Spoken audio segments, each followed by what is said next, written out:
This is Melvin Seymour, undergraduate student at Virginia Tech. You are watching Miss Carol Crawford Smith interviewing her longtime best friend and Dean Emerita of Students at Virginia Tech, Dr. Barbara Pendergrass.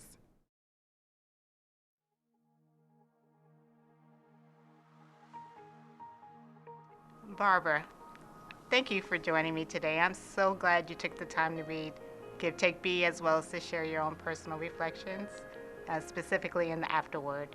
What I'd like to know is if there are any particular acts or scenes that were most impactful for you emotionally, as well as made you feel most self-reflective. Well, first of all, I just want to let you know it is just an honor to be here. I am so happy that you even thought of asking me to participate in this project and that I got a chance to read the book probably before most people. First of all, I love the book. I love your story, love the way that you wrote it and the courage that it took for you to share.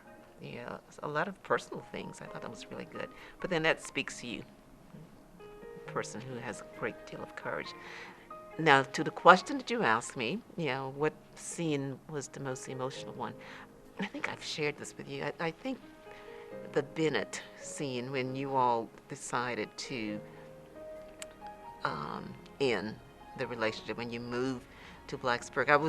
I had become a Bennett fan, although, and I guess because just the depth, it was a mature love that the two of you had found and had shared, and I just wanted that to work. But I also, when I thought that somehow it was leading up to your childhood friend becoming an adult friend, and when I learned that he had passed away, that just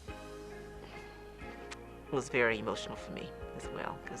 So I guess there are two. I don't have one. There were two, and both of them had to do with your relationships. Barbara, I'd love to know from you what your favorite acts and scenes were. Would you mind sharing and elaborating on that? Do you really want me to tell you? Do you remember the scene where you decided to go to Bennett's house in a trench coat? Yes. Okay. I like that one. I was like, go Carol. That idea wasn't original. One of my girlfriends who I danced with, she did that for her boyfriend. Uh-huh. I was like, I'm going to do this. Yeah, but that took a lot of courage because his mother was there also. And I'm going, oh my goodness. So that was I guess, the most surprising one, and definitely the one that's most memorable in terms of thinking of. And then, of course, the sweetest one was when you baked the apple pie and hid it. I mean, that was too cute. And you're in the park, with an apple pie.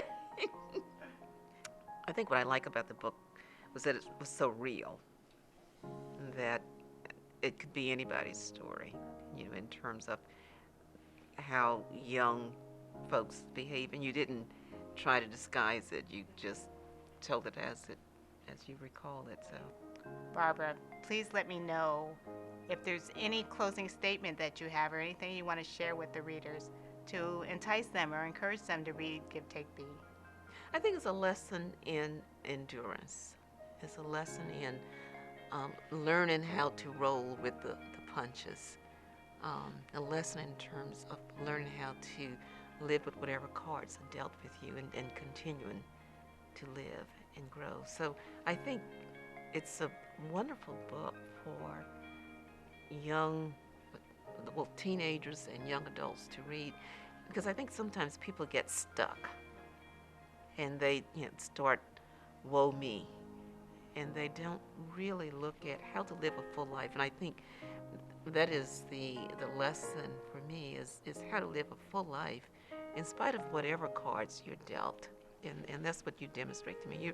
You're just a friend, and I were talking with you today in terms of how you are courageous. And I know it's hard. I know that at times you probably feel like, but you don't show it. You continue to just keep going and you continue to give encouragement to others. And that's something that is very important. It's something that feeds your spirit when you are able to encourage others. So I thank you for that.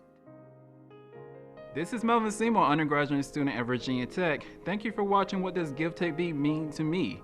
Let us know what does Give Take Be mean to you down below in the comments.